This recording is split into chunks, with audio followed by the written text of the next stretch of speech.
मैं संगा का अभिमान हूँ, मैं प्रताप का स्वाभिमान हूँ, मैं पद्मणि का जौहर स्थान हूँ, मैं वीर भूमि परमार हूँ, मैं क्षत्रियों का राजस्थान हूँ। जी हाँ, मैं राजस्थान हूँ। Good morning ma'am, good morning all of you. My name is Sanamul Ansari, this is our team. और आज हम बात करने वाले राजस्थान के बारे में। राजस्थान के इतिहास की बात करें तो लगभग 1 लाख साल पुराना राजस्थान का इतिहास माना जाता है। पूर्ण पाषाण काल से लेकर अभी तक राजस्थान का इतिहास देखेंगे। सबसे पहले सिंधु घाटी सभ्यता और कालीबंगा यहाँ पर मिला था। उसके बाद वैदिक सभ्यता का साक्ष्य भी राजस्थान में मिला है।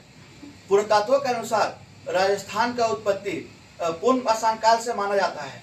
पूर्ण पाषाण काल में बेरार, सिंधु घाटी सभ्यता और पद्मेश्वर जैसे अनेक सभ्यताएं यहाँ पर विकसित हुई है। ऐतिहासिक काल की बात की जाए तो 500 से 321 ईसा पूर्व तक महाजनपद और बेराट सभ्यता के लोग यहाँ पर शासन किया करते थे। उसके बाद 321 से लेकर 184 ईसा पूर्व तक यहाँ पर मौर्य साम्राज्य ने शासन किया। उसके बाद गुप्त साम्राज्य ने और वर्धन साम्राज्य ने यहाँ पर शासन किया। अगर राजस्थान के प्रमुख राजवंशों की बात की जाए तो 11 राजवंशों ने यहाँ पर राजस्थान पर शासन किया, जिसमें प्रमुख थे प्रतिहार, चौहान, मेवाड़ और कछवाहा राजवंश।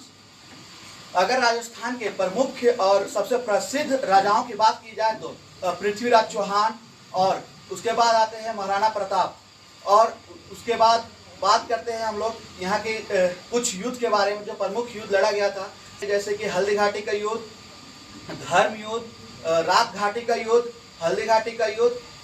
और इसके वर्तमान की स्थिति को बताने के लिए और वर्तमान में क्या चल रहा है राजस्थान, उसको बताने के लिए आ रहे हमारे टीम सदस्य अनिमा। थैंक यू भैया। राजस्थान का जनसंख्या 8,01,29,740 है और क्षेत्रफल है 3,42,239 वर्ग किलोमीटर। अगर हम यहाँ की सीएम की बात करें तो श्री भजन लाल शर्मा है और गवर्नर है हरिभाऊ किसान राव बागड़े। अगर हम यहाँ की भोजन की बात करें तो दाल बाटी और चूरमा, और यहाँ का मुख्य नृत्य है घूमर। अगर हम यहाँ की मुख्य नगर की बात करें तो चित्तौड़गढ़, यहाँ चित्तौड़गढ़ पहाड़ी का गढ़ है। यहाँ राणा संगा के पौधे ने शासन काल में 32 किले बनवाए, जिसमें प्रसिद्ध है चित्तौड़गढ़। अगर हम अल्लावर की बात करें तो रंगाई और छपाई के लिए प्रसिद्ध है। सरिस्का बाग बिहार यहाँ प्रसिद्ध है। और हम उदयपुर की बात करें तो यहाँ पहाड़ों से घिरा ऐतिहासिक सुंदरता है, और यहाँ जैसमन नाम करके एक झील है और यहाँ एक विश्वविद्यालय भी है। इससे आगे की जानकारी के लिए हमारे टीम मेंबर सुजीत भैया। धन्यवाद अनिमा। अब हम जानेंगे राजस्थान के भूगोल के बारे में। तो सबसे पहले अगर इसकी स्थिति की बात करें तो यह अंतर्राष्ट्रीय बॉर्डर पाकिस्तान के साथ साझा करती है। साथ ही साथ 5 राज्यों पंजाब, हरियाणा, उत्तर प्रदेश, मध्य प्रदेश और गुजरात के साथ अपनी सीमा साझा करती है। अगर इसकी नदियों की बात करें तो मुख्य रूप से यहाँ बहने वाली नदियाँ हैं जो महत्वपूर्ण है, वह है घाघर, लूनी, माही, साबरमती, चंबल और बानस। बात करें घाघर और लूनी नदी की तो यह अंतःस्थल नदी है और इसके अंत में मार्शलैंड बनता है। लूनी नदी की यह खासियत है कि लूनी नदी जब उत्पन्न होती है तो यह मीठे पानी की नदी के रूप में प्रवाहित होती है, किंतु आगे चलकर बालोतरा स्थान पे यह खारे नदी के रूप में परिवर्तित हो जाती है और रन ऑफ कच्छ में जाकर मिलती है। और रन ऑफ कच्छ में एक मार्शलैंड भी उत्पन्न करती है जो एक रामसर स्थल है। अब हम बात करें माही नदी की, तो माही नदी इसलिए जरूरी हो जाती है हमारे लिए क्योंकि यह कर्क रेखा को 2 बार काटती है। साबरमती नदी की यह खासियत है कि यहाँ पे सी प्लेन सर्विस स्टार्ट किया गया था और इसके रिवर फ्रंट से उड़ा करके स्टैच्यू ऑफ यूनिटी तक पहली बार सी प्लेन उड़ाया गया था। अगर बात करें चंबल नदी की, तो चंबल नदी यमुना की सबसे लंबी सहायक नदी है और बानस नदी चंबल की सबसे बड़ी सहायक नदी है।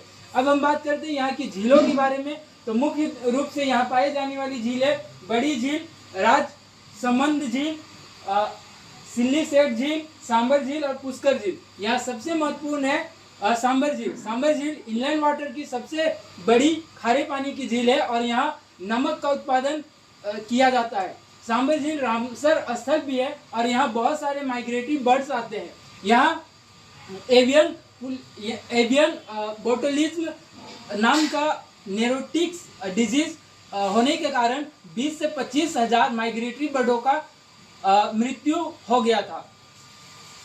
अब हम बात करते हैं यहाँ की ऊर्जा क्षेत्र के बारे में। तो मुख्य रूप से जैसलमेर विंड पार्क है, इसमें 600 मेगावाट विद्युत उत्पन्न करने की क्षमता है। दूसरी है सौर ऊर्जा सिस्टम, वह है रीन्यूज 400 मेगावाट सोलर प्रोजेक्ट और NTPC renewable energy limited 500 megawatt ऊर्जा क्षमता की यह ऊर्जा सोर्स है। अब हम बात करते हैं इसकी ये मरुस्थल के बारे में। तो मरुस्थल इसलिए यहाँ पे बनता है क्योंकि भारत में पश्चिमी विक्षोभ के कारण जो मानसूनी हवा आती है उसके कारण पश्चिमी घाट पे तो वर्षा हो जाती है, किंतु यहाँ अरावली पर्वत आप जो देख सकते हैं, इस अरावली का जो दिशा है वो पूरी तरह से समांतर है मानसूनी हवाओं के, जिसके कारण मानसूनी हवा यहाँ से प्रवेश करती हुई बिना अरावली में टकराते हुए आगे हिमालय की ओर पहुंच जाती है और वहां पे वर्षा करती है। किंतु यहाँ पे जो थार मरुस्थल है इसे इसकी काया पलट करने के लिए यहाँ पे बनाया गया है इंदिरा गांधी नहर। इंदिरा गांधी नहर सतलुज और ब्यास पंजाब में हरिक्के बांध से होते हुए यहाँ से स्टार्ट कर करके इंदिरा गांधी नहर पूरे राजस्थान को पार करती है, जिसके कारण सबसे उत्तर में, राजस्थान के उत्तर में हनुमानगढ़, अनूपगढ़ और श्री गंगा जो क्षेत्र है उसे हम कह सकते हैं कि वह जो है वो राजस्थान की पंजाब है, क्योंकि उसकी काया पलट इतनी हो चुकी है कि अब वहाँ पे पूरी तरह से हरी भरी हो चुकी है। तो अब इसके आगे की जानकारी के लिए आ रही है हमारी सहयोगी रेखा। राजस्थान की जलवायु की बात करें तो यहाँ की जलवायु उष्णकटिबंधीय एवं सर्दी एवं गर्मियों में यहाँ अधिक ताप पड़ती है।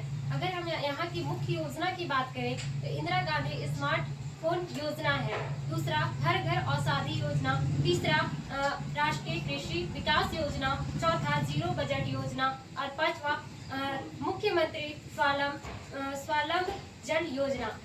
अब अगर हम यहाँ की यूनेस्को में 9 विश्व धरोहर में शामिल किया गया है और 10 वस्तुओं को जीआई टैग प्राप्त है। अगर यहाँ की हम जीडीपी की बात करें तो 15.7% की वृद्धि हुई है। अगर हम यहाँ की साक्षरता की बात करें तो 66.11% यहाँ वृद्धि हुई है। अब आगे की जानकारी हमारे टीम मेंबर सनामुल देंगे। थैंक यू रेखा। अब बात करें कुछ करंट अफेयर्स के बारे में।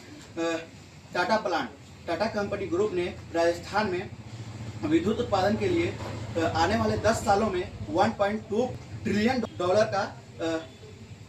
प्लांट लगाने वाले हैं। उसके बाद दूसरा है आईफा अवार्ड 2025 का आईफा अवार्ड जयपुर में आयोजित की जाएगी। तीसरा है राजस्थान में देश का सबसे बड़ा वाटर नहर बनने वाला है। इससे आगे के लिए सुजीत भैया आने वाले हैं। धन्यवाद सनामुल। तो थोड़ी जानकारी को और बढ़ाते हैं। अब हम जानते हैं इसके प्रमुख खनिज के बारे में। ताजमहल में जो प्रयोग हुआ है संगमरमर, वो यही पाया जाता है।